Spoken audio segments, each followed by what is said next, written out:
What is going on, guys? It is Wrestlelamia here, back with some more news. Join us now as Wrestlelamia analyzes this week's edition of Raw and looks at the wildest wrestling news stories and rumors you need to know, including a WCW and NFL star passes away, Peyton Royce goes off on Twitter, Jeff wants Willow to return, details on the WWE's new television show, and much more. Be sure to subscribe and hit that notification bell for daily wrestling videos and follow us on Facebook for exclusive lists.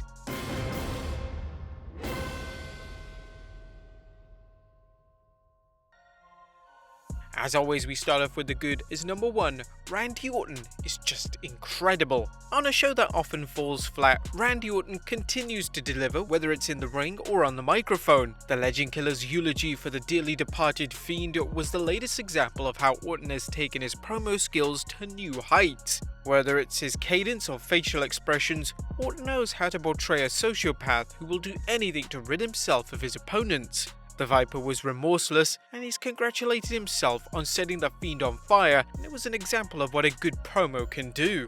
But that was the only good that we had of Raw. Let's move on to the bad. As number 1, the Legends Band-Aid. As we'll see in the news, Raw is holding a special Legends Night on 4th January, another reminder of how creatively bankrupt the WWE is. Will the appearances by Hulk Hogan and Ric Flair pop the ratings? Well, they should. But if history is any indication, the ratings will drop right back down to the new normal the week after, which are pretty bad. The WWE needs to structure a long-term plan to get Raw back on track, and bringing Legends back is nothing but a band-aid on Johnny Cage after a Sub-Zero fatality. Number 2, Drew's cringeworthy corny comments. The WWE is notorious for so-called comedy bits that wouldn't cut it in the 5th grade, let alone with a television audience.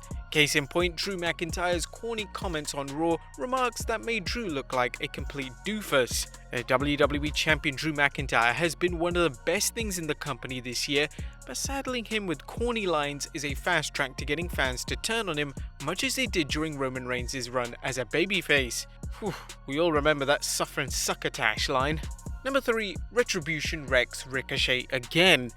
Retribution enjoyed another win on Raw, a wise move if the WWE has any serious plans for pushing the group. Unfortunately, the win was at the expense of Ricochet, a WWE superstar who should be doing more than counting the lights for a group that is one step above enhancement talent. If they want to put Ricochet into Retribution, it needs to do so soon and give him a push to capitalize on the new storyline. Number 5, ridiculous rules. A street fight can be an excellent way to shake things up, but since the entire idea of one is that it's a no disqualification match, why did the holiday street fight between Drew McIntyre, Keith Lee and Sheamus against The Miz, Morrison and AJ Styles feature any tag rules? Doesn't that defeat the purpose of a street fight? Raw needs a serious overhaul, and one way to do so is to establish just what the rules are for matches and enforce them. Number 5, this duo is a dud. Asuka and Charlotte Flair, a dream team on paper, but one that WWE somehow has managed to make mundane. Once again, the WWE is using the tag team titles as a way to build up a singles match, just as it did when Sasha Banks and Bayley held the belts, rather than building up the tag division itself. Asuka has been keeping the Raw Women's Championship warm in Becky Lynch's absence, and Charlotte will no doubt defeat the Empress tomorrow, adding yet another World Championship to her resume. Kenny Omega can call himself the belt collector, but he's got nothing on the Queen. Now, it's safe to say there was nothing particularly ugly about last night's show, but what a letdown after one of the wildest pay-per-views of the year. Raw should have capitalized on the momentum from TLC, but failed to do so. Another example of why the Red brand struggles every week. What did you guys think of Raw? Let us know in the comments down below. Now, let's move on to the news. Sadly, our first bit of news is that a WCW wrestler and NFL player Kevin Green passes away. There's terrible news to report as former NFL linebacker and defensive end Kevin Green has passed away. The 58-year-old NFL Hall of Famer played for the LA Rams, Pittsburgh Steelers, San Francisco 49ers, and Carolina Panthers, and also wrestled several times in WCW, including his debut match where he teamed with fellow NFL star Steve Mongo McMichael against the Four Horsemen's Ric Flair and Arn Anderson, only for McMichael to betray him and join the Horsemen. Green wrestled a handful of times in WCW and later coached football. Green was inducted into the NFL's Hall of Fame in 2016 for his many accomplishments on the gridiron. No cause of death has been mentioned as of this writing. Our condolences go out to the Green family and friends during this hard time. Next up, Jeff Hardy wants a match with The Fiend as Willow. Jeff Hardy is one of wrestling's most innovative personalities, having adopted many personas during his career, including the Willow character that he played in his early years as a wrestler and more notably in Impact Wrestling. Now Brother Nero is talking about adopting his Willow character, this time to battle one of the WWE's most creative characters in some time, The Fiend. Jeff discussed the possibilities. I think there's something magical that can happen between Jeff Hardy and Bray Wyatt and The Fiend and Willow, my alter Nero that will come back to life. I have this huge vision of like a black wedding dress and Willow's almost like, not him or her, but just God. Some kind of weird figure that doesn't make sense to anybody. It's crazy, it's very cinematic, and I think there's something very special that can happen between the Firefly Funhouse and the Twilight Zone and the imagination here at my property. I can't wait because it's possible, man. It's totally possible. While The Fiend's current whereabouts are unknown, wrestling fans are certain he'll be back and more bizarre than ever. Would you guys like to see Willow fight The Fiend? Let us know in the comments down below. Next up, Peyton Royce vents of her position in WWE.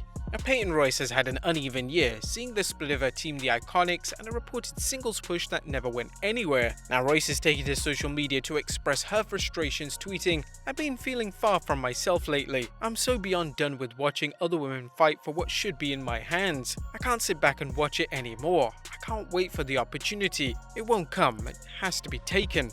Royce is certainly not the only WWE superstar to have a start and stop push, nor a talented one to experience Mr. McMahon's mercurial booking. But on a plus note, she at least had Gordon Ramsay berate her cooking, a video that's gone viral. Next up, the Legends confirmed for Raw. Now, as we mentioned before, WWE has announced a special Legends edition of Raw for the 4th January. Heel by Nature had a definitive list of all the legends: Hulk Hogan, Ric Flair, Kurt Angle, Tori Wilson, Boogeyman, Beth Phoenix, Big Show, Jacqueline, Sergeant Slaughter, Carlito, Jimmy Hart, Jeff Jarrett, Mickie James, Ivory, Mark Henry, IRS, Alicia Fox, Melina, Hillbilly Jim, Michael P.S. Hayes, and Booker T. What's crazy is we haven't seen Carlito for many years in the WWE. This should definitely prove an interesting night. Oh, and I definitely want to see a meet of the Boogeyman and the Fiend. Next up, AJ Styles talks his Wrestlemania opponent. Wrestlemania 37 is coming in just a few months, and AJ Styles is already looking ahead to the showcase of the Immortals. During an interview with TalkSports, Styles talked about who he'd like to face. Well, if it can't be Drew McIntyre, give me Edge. If it can't be Edge, give me Triple H. There's a number of guys that are willing to step up, and it can be any one of those. I'm telling you, I want Edge. I got some payback to get from the Royal Rumble. I got some payback to get from that spear. So it's time to get some payback. An AJ vs Edge encounter would be an instant classic, but Styles also has Triple H in mind. The master of the Styles Clash explained he's trying to get Triple H in the ring for some time. There's a reason why he's still doing what he's doing. NXT is a brand because of Triple H, there's no question about that. So I would love to see how that would work in a match with him. Will it ever happen? I don't know, but I'm trying, guys. AJ Styles has been on a roll on Raw since being drafted back to the Red brand, so why wouldn't the WWE want to put him in a big money match at Mania? Who would you guys like to see the Phenomenal One battle next? Do you think Triple H should come back to the ring for one more time? Let us know in the comments down below. And finally, a Lucha Libre show coming to WWE. And last but not least, remember when we reported on rumors of WWE adding a second NXT show? Well, more details are coming in, with Wrestling Inc. exclusively reporting. Wrestling Inc. has learned that the company has also been discussing a Mexican Lucha Libre series, which would be an NXT Mexico of sorts. This show would reportedly air in the US. WWE has spoken with a few people about running the project, but it is very early on in the planning stages. One of the names being considered as a consultant on the project is Chavo Guerrero Jr. Chavo was an agent for Lucha Underground and was very involved with the promotion. Lucha Libre remains a popular style of wrestling in Mexico, so it makes sense for the WWE to use this style to expand its international market. But there you have it, guys, the wildest wrestling news stories and rumors you need to know, including our review of Raw. Be sure to leave your comments down below, subscribe if you haven't already, follow us on Instagram and Facebook for exclusive lists, and I'll see you next time with some more wrestling content.